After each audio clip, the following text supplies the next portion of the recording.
The cabin. Fear has found a home. A young couple visiting a remote cabin in the woods for the weekend get more than they bargained for when on the way they pick up a hitchhiker who turns out to be a serial killer. Just goes to show you should never hitchhike, but let's rewind a bit.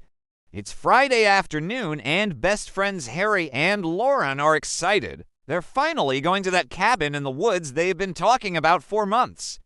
He tells her he's just tired and wants to focus on driving. Lauren reluctantly agrees to keep the music down. The drive is long, so they piled into the car with some wine, snacks, and a cooler full of beer and seltzers. But there's no road and they're already on one. As they approach, they see a man in a wheelchair by the side of the road. When they finally reach the cabin, they find it's not as secluded as they thought it was. There are other cabins within walking distance, and most importantly, there's cell service. They go out back to find a bloody meat cleaver just by the door. They hear a voice behind them say, "You guys are a couple of scream queens, aren't you?" They turn around to see the man from the road, but he's not alone. With him are two other men, one of whom is covered in blood. And when they flip it over, they see the engraving, "To my dearest Ryan, love." They realize they're in for a very long weekend. Billie Eilish. Wait, what? Is this the same guy? Harry slows down to ask if he's okay, but the man just gestures for them to keep going. Suddenly, they hear a knock at the door. Startled, they hide under a blanket until the knocking stops, so he just ignores it.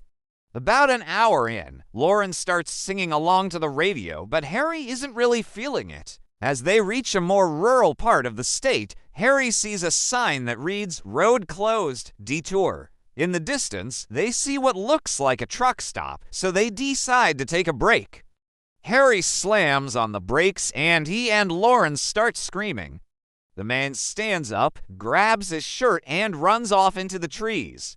Uncomfortable, Harry speeds past him, but the man calls out to them, "Hey, you guys wouldn't happen to be going to the Starlight Motel, would you?" Harry shakes his head and presses on the gas. Suddenly, the man in the wheelchair pulls himself over to the side of the road and takes off his shirt, revealing a bloody meat cleaver. Shaking and crying, they call the police, but their signal is spotty at best. As they settle in for the night, they decide to order pizza, but they can't stop thinking about the man in the wheelchair. In the morning, suddenly, and as the other one pulls off his mask,